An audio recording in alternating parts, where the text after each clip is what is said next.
time into the United States, and they may go double or even somewhat more than double that amount of money. It's a great thing, and I believe he will say that he's doing it because of the fact that he was very inspired by the election. They wouldn't do it without that election, I can tell you. A lot of people wouldn't. You saw last week where we have somebody who's going to go from $100 to $200 billion. And we have many other people, and we'll be bringing some of them out. Some of them like to do it somewhat more quietly, and some don't. And they feel so strongly about the country that they want to let people know about it. But it's an honor to have such a great investor investing in our country. The investment will support massive new data centers across the Midwest, the Sun Belt area, and also to keep America on the cutting edge of technology and artificial intelligence. He's very big into the data centers, and that's going to be a very hot item in the coming years, as you know, with AI. In particular, the first phase of the project will be in Texas, Arizona, Oklahoma, Louisiana, Ohio, Illinois, Michigan, and Indiana, those places. And Hussein, I'd love you to come up and say a few words. Thank you very much. Thank you. Thank you. Thank you, Mr. President. It's been amazing news for me and my family when he was elected in November. We've been waiting 4 years to increase our investments in U.S. to a very large amount of money. We are a company operating in more than 20 countries around the world. We have delivered more than 45,000 luxury units and another 45,000 in the pipeline. In data center, we are in 10 countries around the world, in Asia, Europe, and Middle East. And we're very, very excited now with his leadership and his open strategy and policy to encourage businesses to come to U.S. For the last 4 years, we've been waiting for this moment. And we're planning to invest $20 billion and even more than that if the opportunity in the market allow us. But at the moment, we're planning $20 billion in data center, catering for the AI and cloud business for the hyperscalers. Fantastic. Thank you, Mr. Great President. honor. Thank you very much. So nice. And that man knows what he's doing. He knows.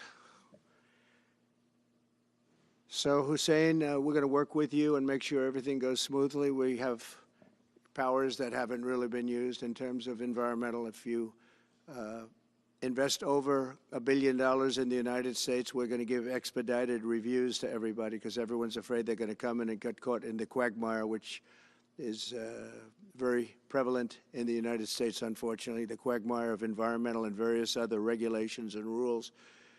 And I made it a point of telling people if you invest $1 billion or more, and we'll do this for people with far less too, but we guarantee it. We're going to move them quickly through the environmental process. Sometimes people held up 12, 13, 14, 15 years.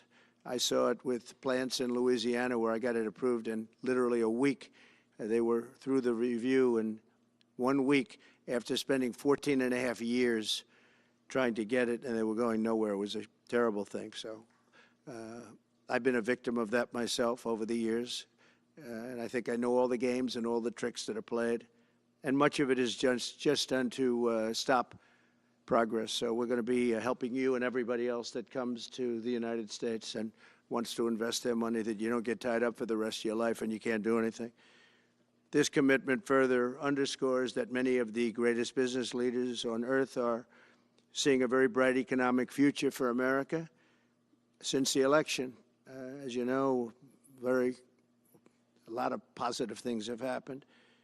We are inheriting a difficult situation from the outgoing administration, and they're trying everything they can to make it more difficult. Administration's attempt to block the reforms of the American people and that they voted for. We had a landslide election. We won every swing state. We won the popular vote by millions and millions of people.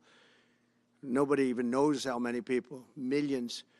And they're still counting in some areas. You know, they're still counting the vote in some areas. Can you believe this?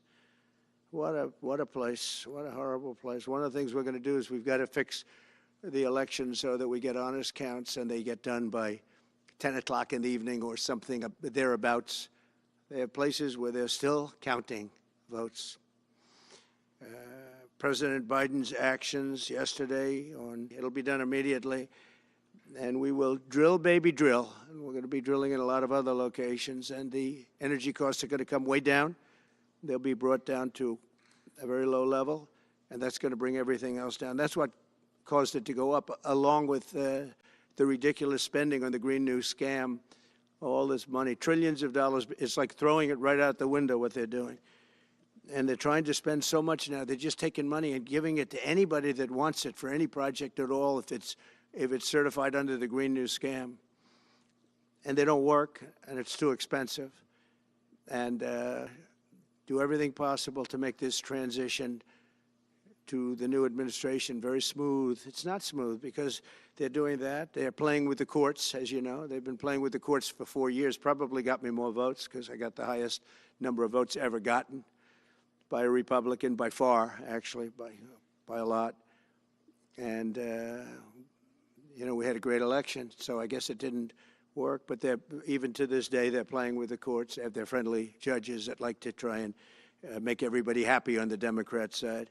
It's called lawfare. It's called weaponization of justice, and it's happened at a level nobody's ever seen before. So many. I defeated deranged Jack Smith. And the press made such a big deal out of him, but we did nothing wrong. We did nothing wrong on anything, and the people saw that. You know, when they vote when a Republican, it's not easy for a Republican. When the Republican wins the popular vote by millions, and wins all 7 of the swing states, watching this injustice. I call it the Injustice Department. What they've done is so bad. The whole world has watched that. And it took work, but it got me a lot of votes because when explained, I mean, we have a judge in New York who's a very crooked judge. I'm under a gag order. I can't even talk about aspects of the case that are the most vital aspects. I'm under a gag. Do you know that I'm the president-elect of the United States of America? I'm a former very successful president. We had the greatest economy in the history of our country. We had borders that were sealed and beautiful. Everything was good. We had no wars.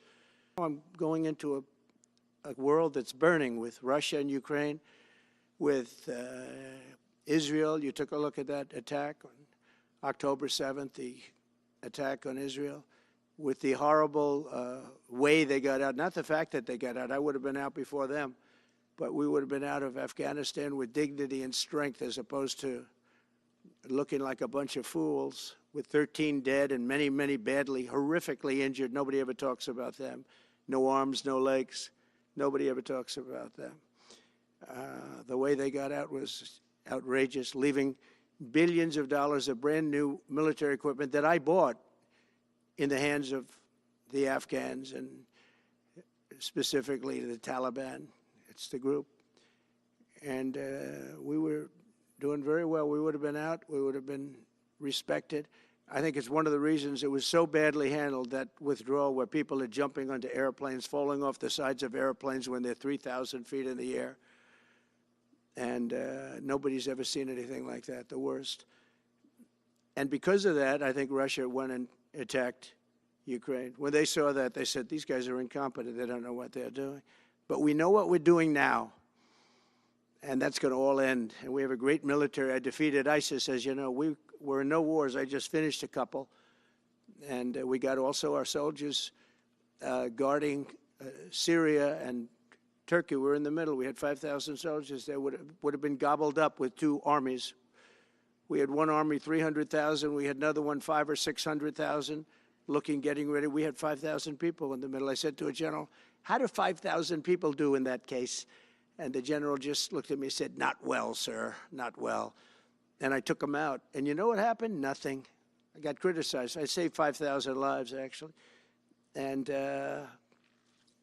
we did a great job, and we're going to do an even better job because now we have a tremendous amount of experience. We have people that I can rely on. But the 625 million acres, people can't realize. That's like the whole ocean. Take an acre. You know, an acre, you have a house on a half an acre, on a quarter of an acre, or an acre. If you have an 825 million acres, it's like, feels like the whole ocean. And that's our strength, you know. People can say we manufacture, we don't manufacture. The thing we have oil and gas more than anybody in the world. We're going to have more of it, too. But they took away 625 million acres of offshore drilling. Nobody else does that. And they think they have it, but we'll put it back. I'm going to put it back on day one. I'm going to have it revoked on day one. We'll go immediately if we need to. I don't think we should have to go to the courts, but if we do have to go to the courts, you know, they try to be sneaky. They go in and they sign. Remember, this is a man that said he wants the transition to be smooth. Well, you don't do the kind of things. You don't have a judge working real hard to try and embarrass you, because I did nothing wrong. By the way, I did nothing, absolutely nothing wrong. If I did something wrong, I wouldn't be standing here right now, because I've won all these cases. Nobody's ever won so many cases as I have against the Justice Department. I mean, Jack Smith had cases all over the place. People were being subpoenaed, lives were being ruined. They were spending everything they had, money. We were helping them out. We had to. They were subpoenaing people that had no idea what they were even talking about. That's a sick group of people. And it was all to influence the election. It was all a fight against a political opponent. We've never had that in this country. We have had that in certain countries. We've had that in third-tier countries. We've had that in banana republics, but we've never had that in a place like the United States. I don't even know if it's been on a small level. I'm sure it has been on a small level, but this was the largest level ever. They brought this moron out of The Hague. He's a mean guy. He's a mean, nasty guy. His picture was perfect, because you look at his picture, you say, that's a bad guy with his robe, his purple robe.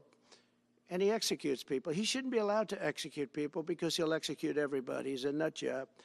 But we won all of those cases with him. And, I mean, I don't know the judge in Florida, but we had a brilliant judge in Florida that saw right through it. And we won the case. She was a brilliant judge with great courage. You know, the left, as we call them, the radical left, they have a way, they play the ref, and they play it very hard. They play the ref. They go and say horrible things about judges and prosecutors. And some judges and prosecutors say, look, the only way I'm going to get these people off my back is to give victory to them. They're playing the ref. I think it's illegal what they do. It's almost like talking. It's worse than talking to a judge.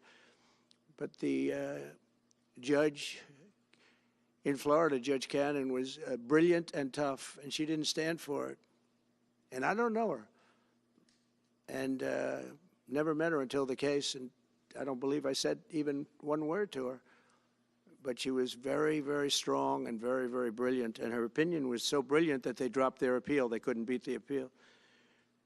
So that's what we're up against. So they say we're going to have a smooth transition. All they do is talk. It's all talk. Everything they do is talk. We're going to have a smooth transition. And then they take 625 million acres and they essentially landmark it so you can't ever drill there again. Well, we're going to be drilling soon. We're going to be opening up Anwar. We're going to be doing all sorts of things that nobody ever thought was even possible. But remember and just to get off the subject, because I couldn't believe it when I heard it yesterday. I couldn't believe the size of it. I mean, you put down a map and put this up. It's just massive. And remember that that's worth probably, I mean, I've had estimates, $40 to $50 trillion. That's more than our national debt. Essentially, he's thrown it away. He's thrown it away. He's taken $50 trillion. So if we owe $35 trillion, he's taken $50 trillion of value and thrown it right out the window. We can't do that. Nobody can do that. One other thing he did yesterday, which was in many ways worse, it's hard to believe it can be worse. He wants all gas heaters out of your homes and apartments. He wants them to be replaced by essentially electric heaters. I don't know what it is with electric. This guy loves electric. We're going to be ending the electric car mandate quickly, by the way. This guy loves electric. And we don't have enough electricity. And then we have AI where we need more. And he wants everybody to have an electric heater instead of a gas heater. Gas heater is much less expensive. The heat is much better. It's a much better heat. As the expression goes, you don't itch. Does anybody have a heater where you go and you're scratching? And that's what they want you to have. They don't want you to have gas where You don't have the problems of the electric. And the source is plentiful. They're much cheaper to operate. They're much better. They work much better. They look much better. 60% of homes and apartments have gas heaters. He wants them all removed quickly. These people are crazy. There's something wrong with them. There's something wrong with them. They also want to go back, and they have already started that, to when you buy a faucet, no water comes out because they want to preserve. Even in areas that have so much water, you don't know what to do. It's called rain. Comes down from heaven.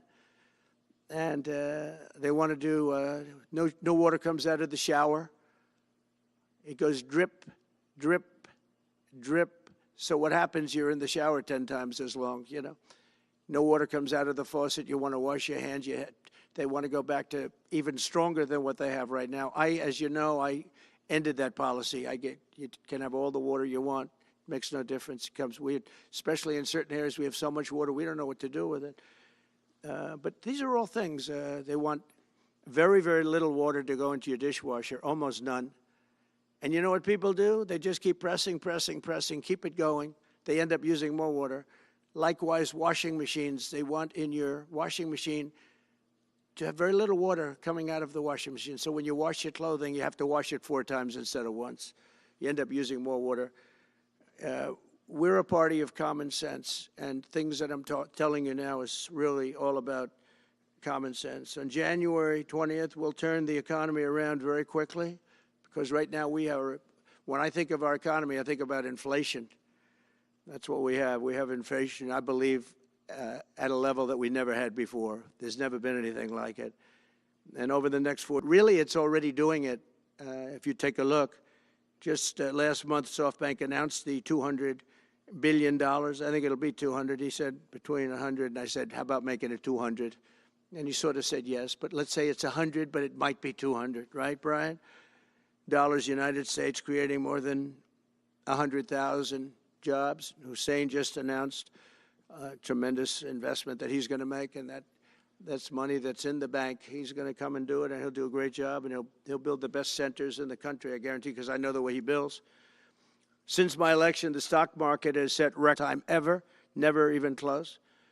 In a single month, small business optimism soared 41 points. It's not a 41. It went up 41 points, and that's the largest in the 39-year history of the group that does it. According to Gallup, the American people's confidence in the economy has just surged to the highest level in history.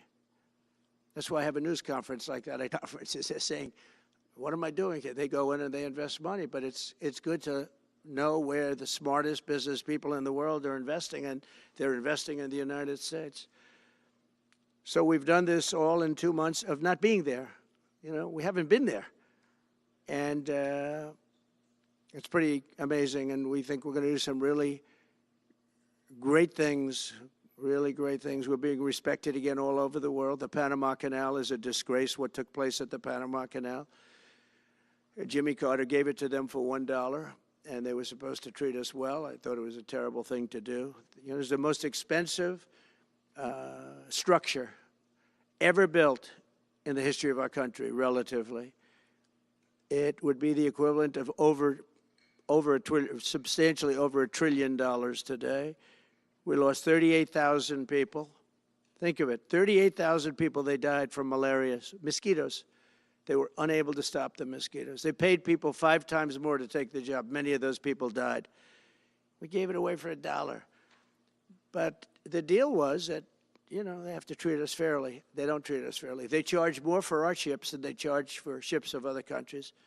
They charge more for our Navy than they charge for navies of other countries. They laugh at us because they think we're stupid, but we're not stupid anymore. So the Panama Canal is under discussion with them right now. They violated every aspect of the agreement, and they've morally violated it also, because it's leaking and not in good repair. And they want us to give $3 billion to help fix it. I said, well, why don't you get the money from China? Because China's basically taken it over. China's at both ends of the Panama Canal. China's running the Panama Canal. And they come to see this Biden, this guy who should never have been allowed even to run for president. Of course, she shouldn't have either, because that never happened. I had to be two people, not one. But they want $3 billion to fix the Panama Canal that's run by China and makes a lot of money, China. One of the most profitable structures ever built, because you have ships lined up back to Florida, frankly, and they just keep going through, and the numbers are staggering. And they took it away from us, meaning we gave it to them for $1. But not going to happen. What they've done to us, they've charged us, they've overcharged our ships, overcharged our Navy. And then when they need repair money, they come to the United States to put it up. We get nothing. Those days are over. Working with the Republican majorities in Congress, we'll cut taxes, slash regulations, raise wages, and boost incomes at a pace the world has not seen before, and certainly not from our country. We had a big chunk of it for the first 3 years prior to COVID coming in my administration. We had the greatest economy in history. We cut the most regulations in the history of our country, and I did that all in 4 years, by 4 times more than any other president cut. We did that in 4 years, and we were just getting started.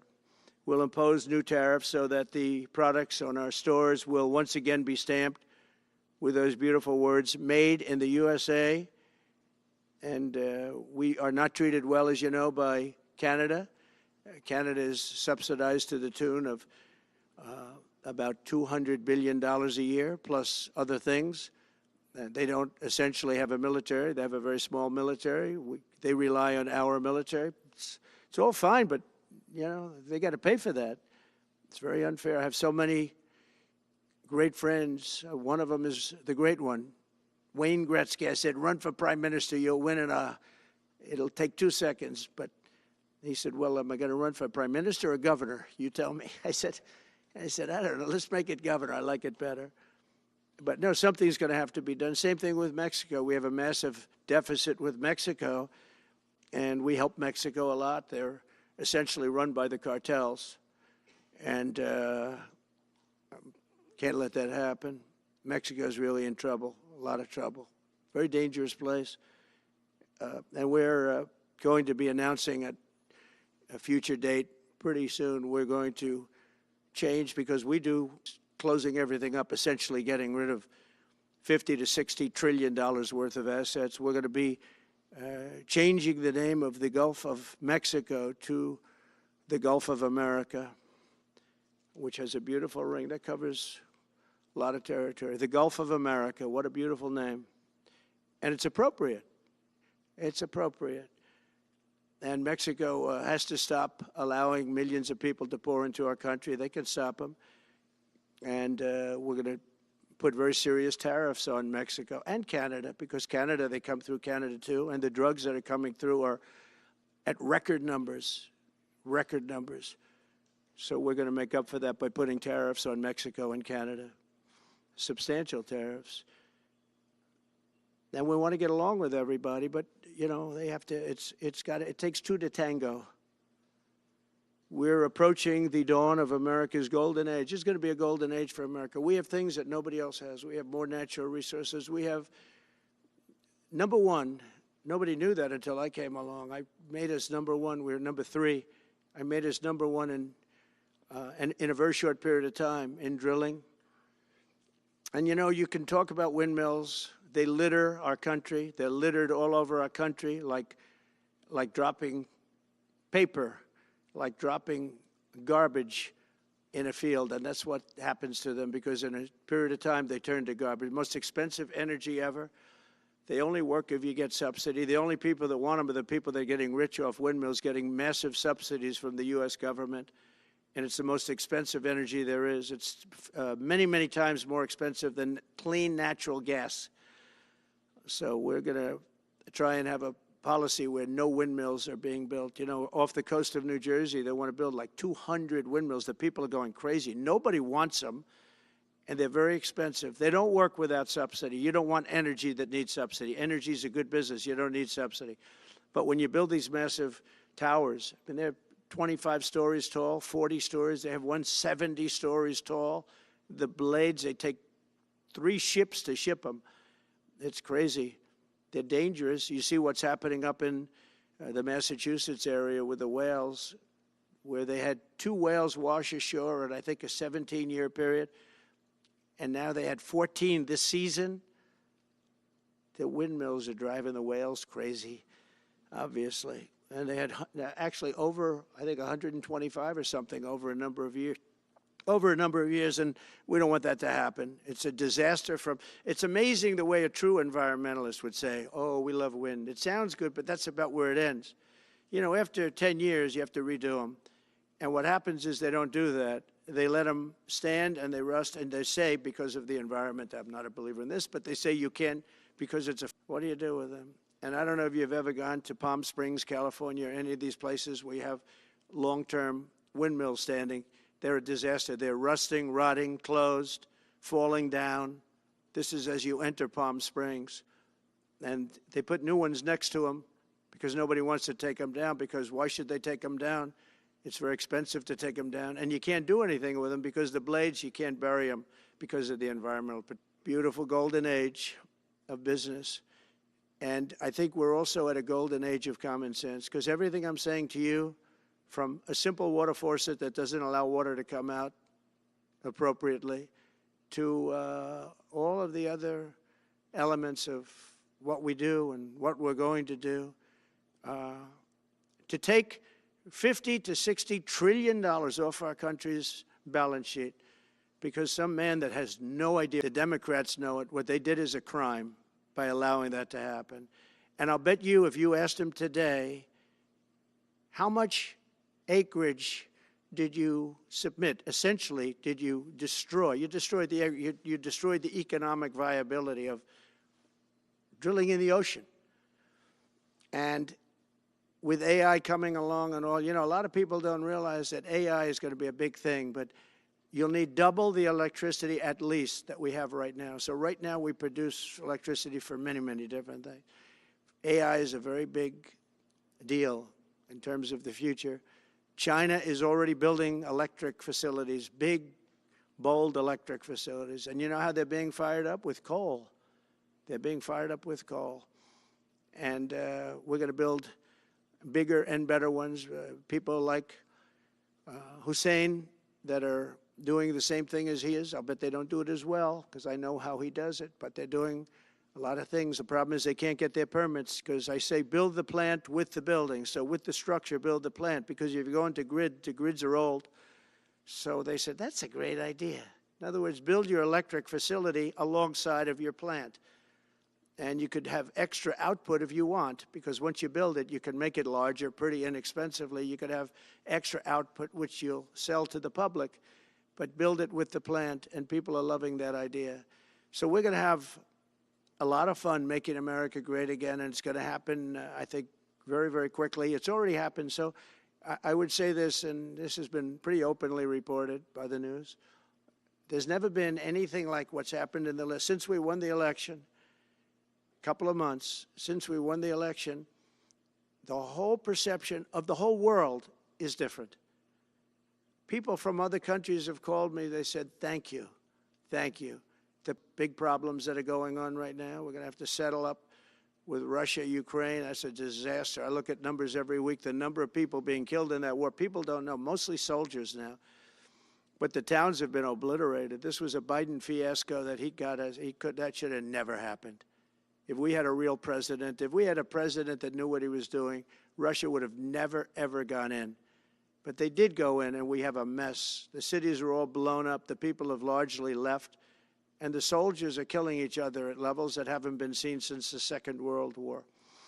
So we'll have to get that one straightened out, too. That's a tough one. Much tougher than it would have been before it started, I can tell you that. A deal could have been made just by an average deal maker. Deal could have been made on that.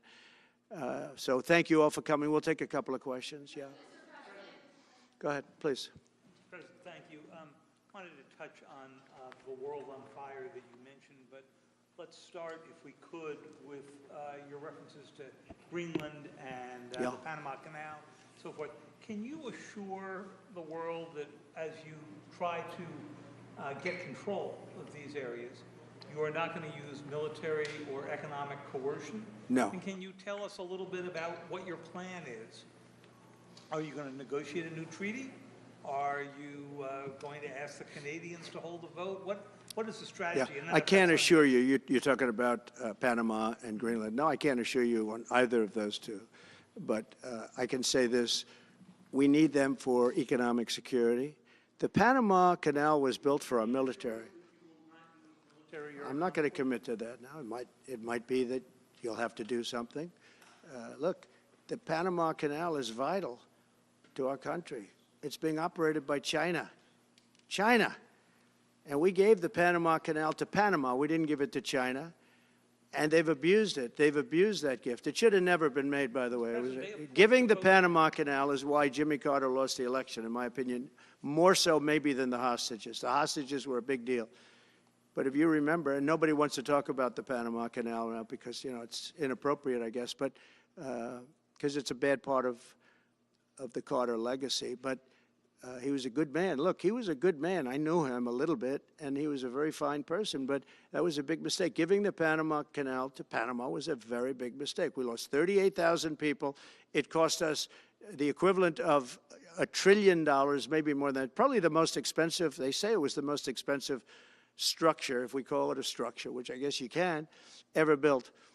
And giving that away was a horrible thing. And I believe that's why Jimmy Carter lost the election, even more so than the hostages. Those two things. If I could follow up on Ukraine and Iran, the two negotiations you'll be heading into. On Ukraine, you said just before it's a lot more complicated now. Much more complicated. Do you believe... Because it would have never started. Right, but it has started. Well, not only started, the cities are largely knocked down. So you've got what you've got. At this point, to hold on, would you make a commitment to the Ukrainians that you will keep supporting them during the negotiations? Well, I wouldn't tell you if that were the case. Would you make a commitment to provide a security guarantee if they do enter into an armistice or Germans? So, you know, a big part of the problem was Russia for many, many years, long before Putin said you could never have NATO involved with Ukraine. Now, they've said that. That's been, like, written in stone. And somewhere along the line, Biden said, no, they should be able to join NATO. Well, then Russia has somebody right on their doorstep, and I could understand their feeling about that. But there were a lot of mistakes made in that negotiation. And when I heard the way that Biden was negotiating, I said, you're going to end up in a war. And it turned out to be a very bad war. And it could escalate. That war could escalate to be much worse than it is right now. They can never join NATO. Well, my view is that it was always understood in a satisfactory deal to Ukraine and everybody else, but that Biden said, no, you have to be able to join NATO. And that's always been, and nobody knows more about NATO than I. You know, years ago when I first started this, I didn't know too much about NATO. Secretary General was here, as you know, 2 weeks ago, saying that if it weren't for me, NATO wouldn't even exist right now, because I raised from countries that weren't paying their bills. At that time, 28 countries, 20 of them were not paying their bills, 21 to be exact. They weren't paying, or they were paying a very small portion. And I raised over $680 billion. That was the number he gave, by saying, if you don't pay, we're not going to protect you. And as soon as I said that, the money came pouring in. But Obama could have said it. Other people could have said it. Bush could have said it. Nobody said it but me. I took a lot of heat. They said, oh, that's a threatening statement. Well, they weren't paying their bills. I said, we're not going to protect you if you're not paying the bills. So in a true sense, I saved NATO, but NATO's taken advantage of us. And one of the problems that I have, and I've said it openly, I said it to President Zelensky, Europe is in for a tiny fraction of the money that we're in. Now, whether you like that situation or not, Europe is much more affected than the United States. We have a thing called the ocean in between us, right? Why are we in for billions and billions of dollars more money than Europe? And, you know, they're a similar size, a little smaller, but they're a similar size economy as the United States when you add them up. And yet Europe is in for a small fraction of the number the United States is in. Now, Biden could have called them up during the term. That's what I did. I said, you have to pay your bills. And they all, one stood up. I won't say who. You'll probably have it, because the papers, the media hated to report on it. But a prime minister stood up from a country, you know, our famous meeting of 28 nations with no press, no anybody in the room. He stood up, he says, does that mean if we don't pay our bill, and at that point it was 2%, it should be 5%. It should be 5%, not 2%. But at that point it was 2%, but many people didn't pay. Some people didn't pay anything. But many people were way, including Germany. Germany was at less than 1%. You're going to press for 5%? Well, I think NATO should have 5%, yeah. Well, you can't do it at 2. I mean, at 2%, every country, if you're going to have a country in a regular military, you're at 4%. I think they should be, you know, they're endangered it, but they should be at 5%, not 2%. I'm the one that got them to pay 2%. But a gentleman stood up, a prime minister stood up, and he said to me, sir, could I ask you a question? You're saying we have to pay our bills. If we don't pay our bills, will the United States protect us from Russia? I said, if you don't pay, you mean you're delinquent? He said, yes. He said, if you're delinquent, we will not protect you. I took a lot of heat, although it was somewhat closed door, I took a lot of heat from the media. And you know what happened? The money started pouring in. That's why NATO has money. And the Secretary General said it was the most incredible thing he had ever seen in a negotiation. Now, if I would have said, yes, we will, nobody would have paid. If I would have loved to say, yes, we'll protect you even if you don't pay. But that's not the way life works. Mr. President, two questions related to each other. First, you said on your first day of office you're going to pardon January 6th defendants. Are you planning to pardon those who were charged with violent offenses? Well, we're looking at it, and we have other people in there. And as you see, people in some form related to the FBI. They had 4 or 5 people that were strongly related to the FBI. We have to find out about that. We have to find out about Hezbollah. We have to find out about who exactly was in that whole thing, because people that did some bad things were not prosecuted. You know, I see it all the time, and you see it too. People that were doing some bad things weren't prosecuted, and people that didn't even walk into the building are in jail right now. So we'll be looking at the whole thing, but I'll be making major pardons. Yes, please. Sorry, just one more point. Please. On Jack Smith's report. Good afternoon, Mr. President. It's good to see you again. 2 questions about Syria and the ongoing war in Gaza. About Syria, the Pentagon disclosed last month the U.S. has some 2,000 troops in Syria. That's almost double the number initially we were told of 900. Will you keep that troop capacity the same upon taking Well, over? I won't tell you that because that's part of a military strategy, but I will say it was Turkey. Turkey's been after that country in different names and different forms and shapes for 2,000 years. Those people that went in are from Turkey. And President Erdogan is a friend of mine. He's a guy I like, respect. I think he respects me also. He's the one that didn't go after certain people after I requested that he not. You know who I'm talking about, the Kurds. I don't know how long that's going to, because they're natural enemies. They hate each other. But he didn't do that yet. And he didn't do it in the past also. He started, and I said, please don't do that, and he didn't do it. So, but if you look at what happened with Syria, Russia was weakened, Iran was weakened, and he's a very smart guy.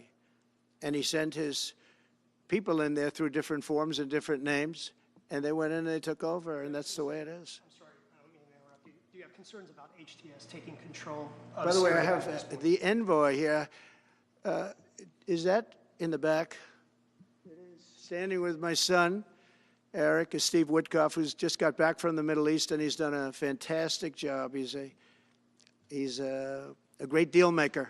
I said, what we need there is a deal maker, because nobody makes a deal. We have people that understand where the rivers are and where the meets and bounds are, but they can't talk. They can't make deals. Steve's done a great job. I just want to thank you, Steve. You've been working endlessly for months, and he's working specifically on the hostages, trying to get them back. Well, that was my second question. Is Hamas Steve, come up for a second. Maybe you might want to say a couple of words. Sir, I didn't- Hamas released another hostage I didn't know Steve was going to be here, actually. Neither did I. He's done a fantastic job, and it's a dangerous job, too, and we appreciate it. He didn't know about this kind of danger and the other deal-making he does. Now he sees a lot of big danger. Come on up, Steve. Mr. President, can I ask you a second part of that?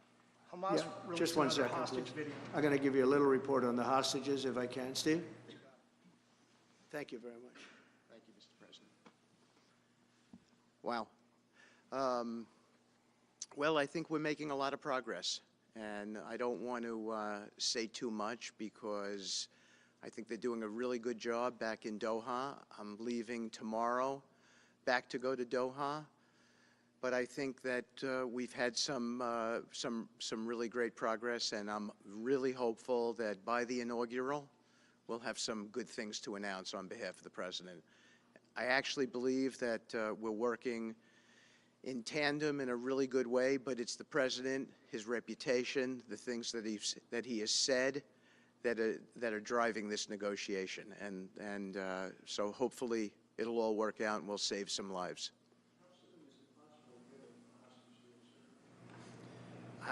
I believe we've been on the verge of it. I don't want to discuss sort of what's delayed it. There's no point to be negative in any way. But I think it's the President, his stature, what he said he expects, the red lines he's put out there, that's driving this negotiation. I'm going back probably either this evening or tomorrow night.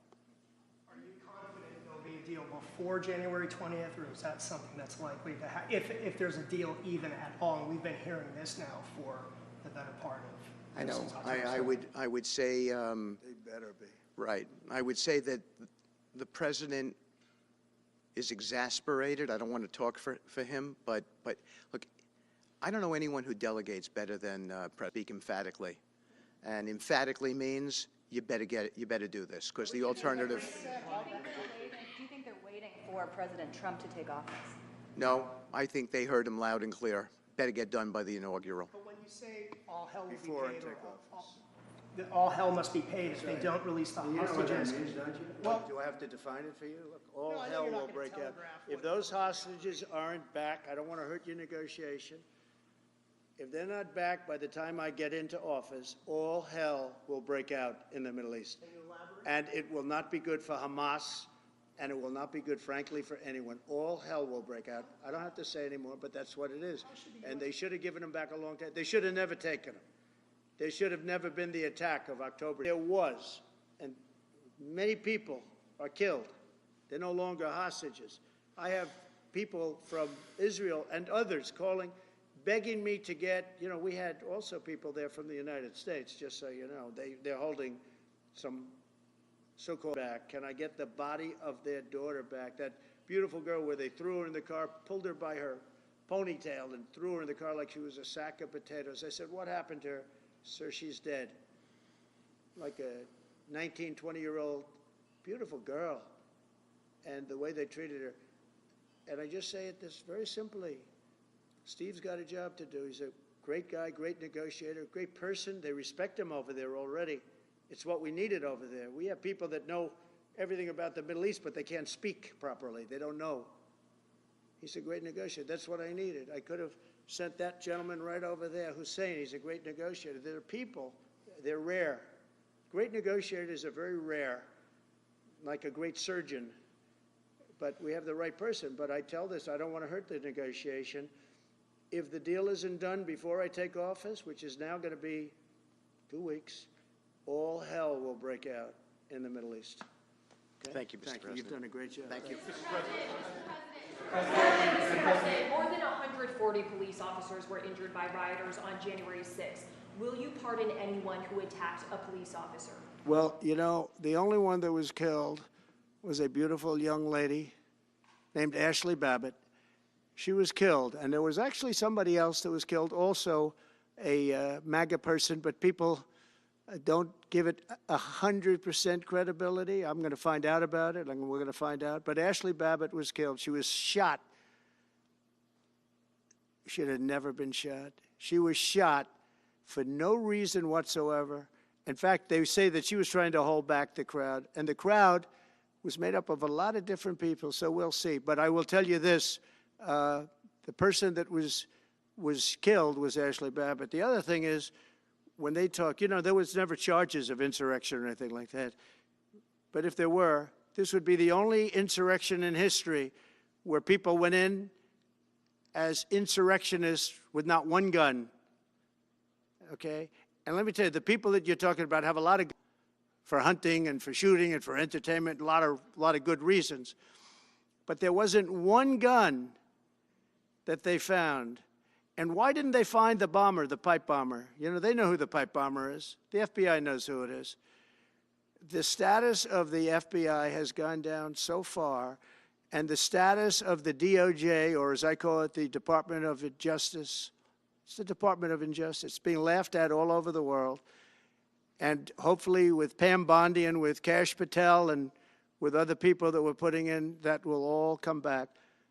If you do a poll in the FBI, I guarantee I'm at like 90% with the agents of the FBI, but they have hurt that incredible place. Law enforcement, I mean, you think of the FBI, they raided this house. By the way, they could have told me, could I see this? I would have given them, I actually told them, come in anytime you want. You can see anything. They raided the house and the case was dismissed. And now I'm in litigation. I'm suing them for doing that. And I feel so badly doing it. I'm the president of the United States, and I'm suing the United States, but I'm suing them for other things, too. The FBI has gone so, its reputation has been so horribly hurt between Comey, who is the worst, and all of the others. What's happened to the FBI is, and we're going to make it great again. We're going to make the FBI great again. We're going to make the Department of Justice fair and strong, but fair again. Because all they did was attack me because I'm their political opponent. And that includes with local judges like Marchand. You ought to find out. Ask them, why do I have a gag order where I'm not allowed to speak? Think of it. I'm the president of the United States, and I'm not allowed to speak. Why? Because if I did speak, people would understand the scam. It's a scam. And we have very dishonest judges, and New York judges are very bad. We had one that valued this house at $18 million because it was good for their case. He actually valued that chandelier is worth more than $18 million. He valued this house as $18 million. And we have another one who was so nasty, so horrible, such a brute, most vicious, vile person. These are New York judges. But we have you directed your staff to take these specific actions to draw plans? And can you elaborate again? You didn't rule out military coercion in well, we need Greenland for national security purposes. I've been told that for a long time, long before I even ran. I mean, people have been talking about it for a long time. You have approximately 45,000 people there. People really don't even know if Denmark has any legal right to it. But if they do, they should give it up because we need it for national security. That's for the free world. I'm talking about protecting the free world. You look at, you don't even need binoculars. You look outside, you have China ships all over the place. You have Russian ships all over the place. We're not letting that happen. We're not letting it happen. And if Denmark wants to get to a conclusion, but nobody knows if they even have any right, title, or interest. The people are going to probably vote for independence or to come into the United States. But if they did do that, then I would tariff Denmark at a very high level. Have you asked your staff to draw plans for acquisition? I mean, are you active? No, we're not at that stage, but we have people. I haven't even entered office yet. Secondly, sir, Elon Musk has drawn some criticism and a lot of attention for some of his actions and provocative statements about foreign affairs, including in Europe. Your reaction to that, is that appropriate for... You mean where he likes people that tended to be conservative? I don't know the people. I can say Elon's doing a good job, very smart guy. I don't know the people you're talking about. He was, I know he said some negative things about a couple of people that are running for office, but that's not so unusual. Yes, please. I wanted to ask you about Ukraine and Putin. How soon do you anticipate going to meet with Putin to discuss the Ukraine situation? Well, I can't tell you that, but I know that Putin would like to meet. I don't think it's appropriate that I meet until after the 20th, which I hate, because, you know, every day people are being, many, many young people are being killed, soldiers. You know, the land is very flat, and hundreds of thousands of soldiers from each, many hundreds of thousands from each side are dead, and they're laying in fields all over the place. Nobody to even collect. There's landmines all over. It's a disaster. But it's very flat. It's great. It's farmland, and it's very, very flat. Within the I hope first so. 3 to 6 months? I hope to have 6 months. First 3 to No, I would think, I hope long before 6 months. Look, Russia's losing a lot of young people, and so is Ukraine. And it should have never been started. That's a war that should have never happened. I guarantee you, if I were president, that war would have never happened. Who would you like to nominate to replace Michael Barr as vice chair of the board? I'll be announcing somebody. Mr. President, if we were to work under the assumption that you're serious about making Canada 51st state of the United States, the leader of the Conservative Party in Canada said, under no circumstance will it ever be the 51st state. Maybe he won't win, but maybe he will. I don't care. You had suggested Listen, I don't care what he says. But Sir, real fast, you said you were considering military force to acquire Panama and Greenland. Are you also considering military force to annex and acquire Canada? No, economic force. Because Canada and the United States, that would really be something. You get rid of that artificially drawn line, and you take a look at what that looks like, and it would also be much better for national security. Don't forget, we basically protect Canada. But here's the problem with Canada. So many friends up there. I love the Canadian people. They're great. But we're spending hundreds of billions a year to protect it. We're spending hundreds of billions a year to take care of Canada. We lose in trade deficits. We're losing massive. We don't need their cars. You know, they make 20% of our cars. We don't need that. I'd rather make them in Detroit. We don't need the cars. We don't need their lumber. We have massive fields of lumber. We don't need their lumber.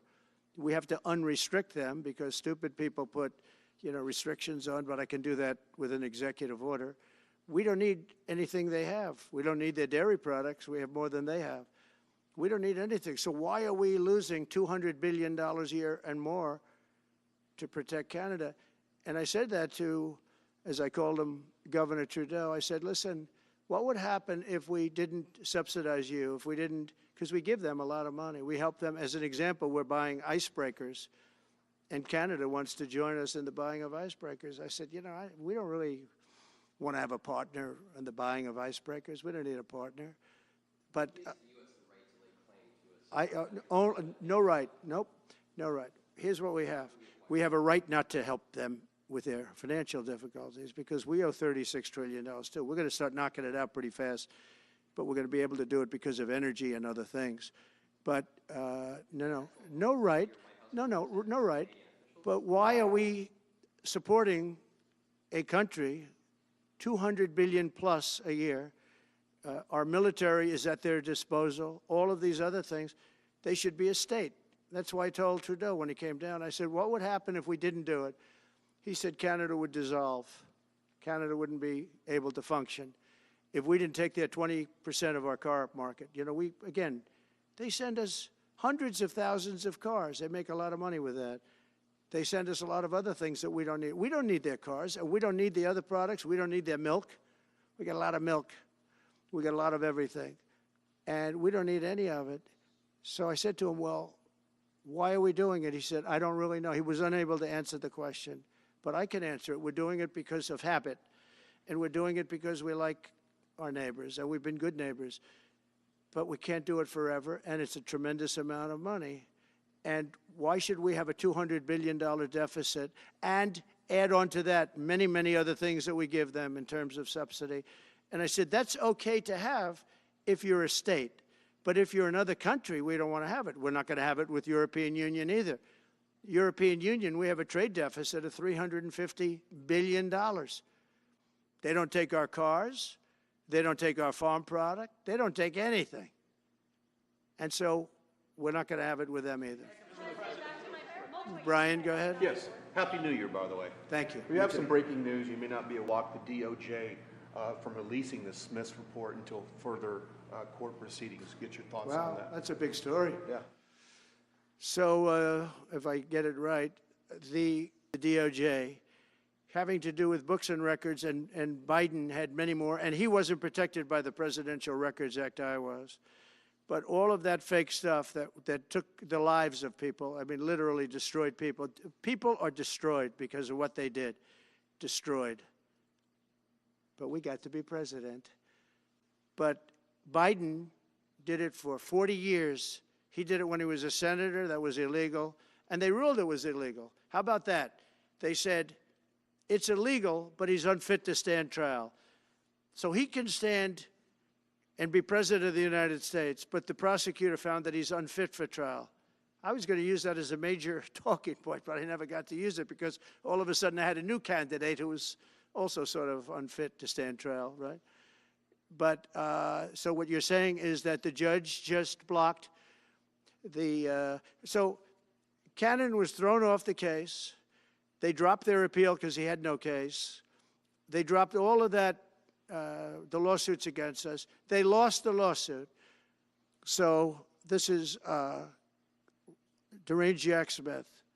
So he dropped the lawsuits. He was told to by the DOJ because they had no lawsuit. They lost in court in front of a very strong and a very brilliant judge. They lost in court, and that pertained to other cases in other courts. So he wanted to do a report just before I take office, probably. So he'll do like a 500-page report, and it'll be a fake report just like the investigation was a fake investigation. And I said, well, wait a minute.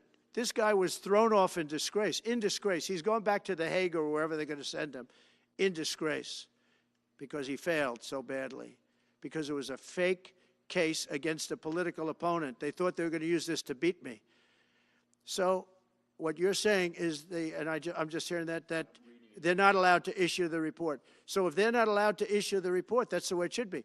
Because he was thrown off the case in disgrace. Why should he be allowed to write a fake report? It'll only be a fake report.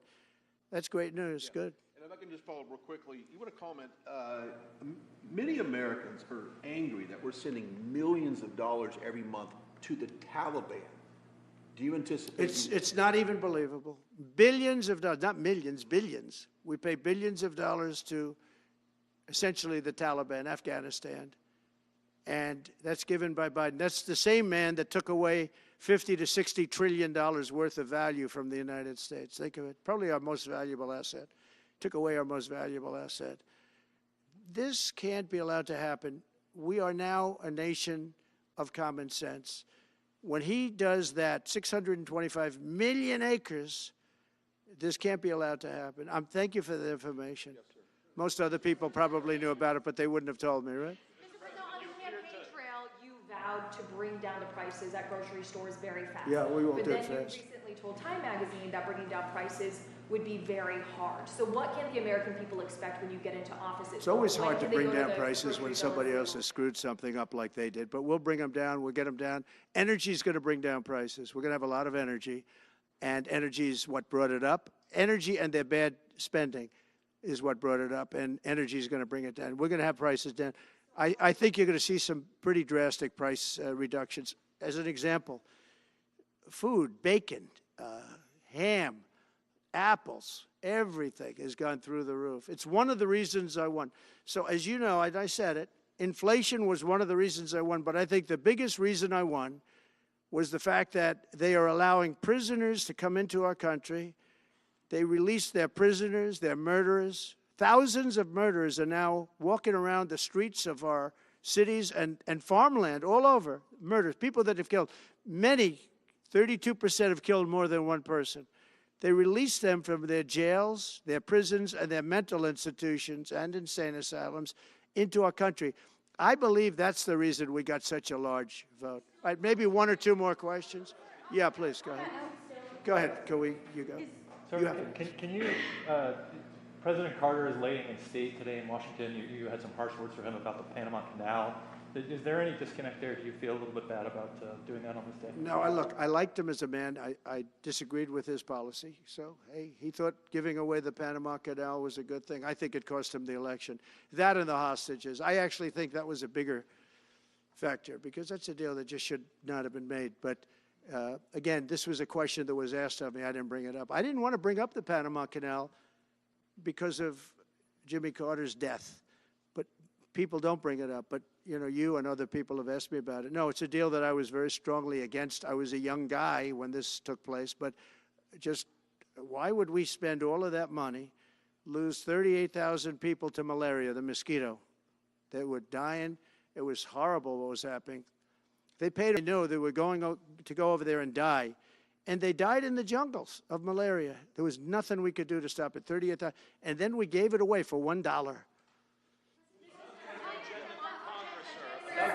agenda through Congress today for a two-bill approach. Is it still your preference for one big, beautiful bill, as you have said? Well, I like one big, beautiful bill, and I always have, I always will. But if two is more certain, it does go a little bit quicker because you can do the immigration stuff early. Now, you have to understand, for immigration and for the wall, we won the case on the wall. You know, they tried to sell the wall for 5 cents on the dollar, by the way. And we had, fortunately, a judge that stopped that. But they were already discarding the wall. And 5 cents on the dollar, and you know what they were doing? They were calling us up and saying, we'll sell it back to you at 200 cents. In other words, double what we paid for it. So they were going to buy it from this guy for 5 cents on the dollar. They were making deals. And fortunately, we had a very smart judge that stopped it cold. I think he called for an investigation, too, and he should. But think of it. They were selling the wall. That was exactly the wall that the Border Patrol wanted. That was designed by them. Steel, concrete, rebar, exactly as they want. Very, very heavy steel, very powerful steel, hard to cut. Very, very heavy, 7,000-pound concrete, which is a very strong concrete. Everything was top of the line. Very expensive. Would be double what we paid for it then, 6 years ago. But let me just tell you, they were selling it for 5 cents on the dollar to people, and those people were calling us, asking us to pay them 200 cents because it's a good deal because we can have it immediately. And you know what immediately is? Just leave it in place. No, the papers haven't written that, though. That deal is like all the other things that these people do. These people either hate our country or they're very stupid. And I don't believe they're stupid because nobody can cheat on elections like they cheat and be stupid. They either hate our country or they're stupid.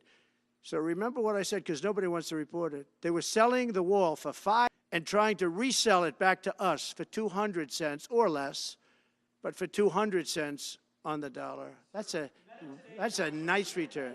They announced that it will stop putting fact checks on posts on its website. And Meta said today it would stop putting fact checks on its website and instead allow community to fact check. Well, I watched their news conference, and I thought it was a very good news conference. I think they've come a long way. Meta, Facebook. I think they've come a long way. I watched it. The man was very impressive. I watched it. Actually, I watched it on Fox. I'm not allowed to say that. Say it? Do you think he's directly responding to the threats that you have made to him in the past? Probably. Yeah, probably. The last time you were here, you were asked a question about the U.S. possibly launching a preemptive strike on Iran. You said you wouldn't answer that question. On who? Obviously, on Iran. The U.S. launching a preemptive strike on Iran's nuclear facilities. And I said, I don't talk about it. It's a military strategy. But it is a legitimate question. It's not really, because only a stupid person would answer it. Look, it's a military strategy, and I'm not answering your questions on military strategy. All right, one more. Brian, go ahead. Brian. Could you give us a preview of what you might be talking to leaders of Congress who are expected to come here in the next couple of days? And you've got a very supportive Congress behind you. They're great. So we have a wonderful Republican Congress. We have a leader that I have a lot of confidence in. I think he's going to be, hopefully, a great leader, a great speaker. And we have a leader, by the way, in the Senate I think has been great. John Thune has been doing a fantastic job. But it goes through the House first. And the question is whether or not we do the 2 bills or 1 bill. And, you know, look, I can live either way. I like the idea of the one big bill, but I can live either way. But they'll be coming down. The senators also will be coming down. And then ultimately we'll be meeting in the White House in a few weeks. But right now this is the winter season. You know, they sort of call this the winter White House. It was built, I don't know if you know this, Marjorie Meriwether Post and E.F. Hutton built this. It was the greatest of all the estates in our country. And I saved it, and I got a lot of credit for saving it. Most of these big, great houses have been knocked down in Palm Beach. Just about all of them, actually. And we saved it. But this was built as the Southern White House. And she gave it to the government. And, by the way, Jimmy Carter gave it back. He said it's Watergate. He came down. Nixon came here once, and he thought it was incredible. But he had a thing called Watergate, if anybody remembers that. And so he had other things on his mind, to put it mildly. And Jimmy Carter felt that it was too extravagant for the Republicans saying in trade for a massive bill that you and they share the interest in, they want to see big spending cuts. Do you agree with that? And what would Well, your I'm cut okay list with be spending on? cuts. I like spending cuts. Just, I'm on the record for spending cuts. And the debt ceiling was given to us. It shouldn't have been, but it was put in our lap. And what I want in terms of debt ceiling isn't the ceiling. I just don't want to see a default. That's all I want. I never talked about spending more money necessarily than all I want to see is no default, because nobody knows what would happen if there was a default. It could be 1929 and it could be nothing. But that was put into our lap, and it shouldn't have been, but it was, and so we'll handle it. But debt ceiling is not about raising a lot of money. It's really just about extending it. I just want to see an extension. On immigration, how much can you do by executive order? Are you planning to do on executive order when it comes to immigration? And how much do you want Congress to tackle this issue? And also on day one, Well, I had the what safest executive border orders are in the you history of our planning? country by far. You remember the famous chart that I brought down. I love that chart very much for a lot of reasons. But I have the safest border by far in the history of our country. And when I took it over, it was a mess. Nothing like it is now. This is 10 times worse. I got elected because of the border the first time, and I think I got elected largely because of the border the third time. And the second time I did equally well. Well, not as well as the last time, but I did very well. And I will say, this was too big to rig. You know the expression? Too big to rig. They couldn't do it. They tried, but they couldn't do it. I didn't get very much from Congress at all. I just said that we're being invaded, and I took the money into the military. We took it out because we couldn't get things from Congress in those days, and we took it out. And that wall was built largely with money coming from the military. So very simple, very similar, nothing like what's invading our country now. They weren't releasing prisons into our country, and they weren't releasing mental institutions in, but some bad dudes were coming in, right? And I said, our country is being invaded. And I took that money largely from the military. I was sued 9 times by the Democrats in Congress, and I won all those suits. And we ended up building 571 miles of wall. Once that wall was built, they start going around it. So we're going to add another 200. That would have been up in 3 weeks. And then we had a very unfortunate election result. And they said, we don't want to put it up. We'll sell it. And they started selling it for 5 cents on the dollar. What a second. So we'll do this again. I just want to thank everybody very much. I'm just telling you, this will be the golden age of America. This is the golden age of America. We're going to have a great country again. We're a country right now under siege. We have so many different problems, and nobody respects us overseas, but now they do. The Italian prime minister, as you know, came here the other night, just flew in and flew out. She wanted to see me. And great respect is being shown when I went to the cathedral in France. Great respect was shown by the prime minister, the president, by everybody. France was, and by the way, I have to say they did a great job in the cathedral. But great respect is being shown to our country again. And we have a great country, but we have to run it properly. It's going to be run properly. We want to get back those hostages for Israel and for us. You know, we do have people that are hostages being held. And I'll just say it again. If this deal's not done with the people representing our nation, by the time I get to office, all hell is going to break out. Thank you very much. Ukraine-Russia war before you take office? Can you clarify what you mean by military force in the Panama Canal?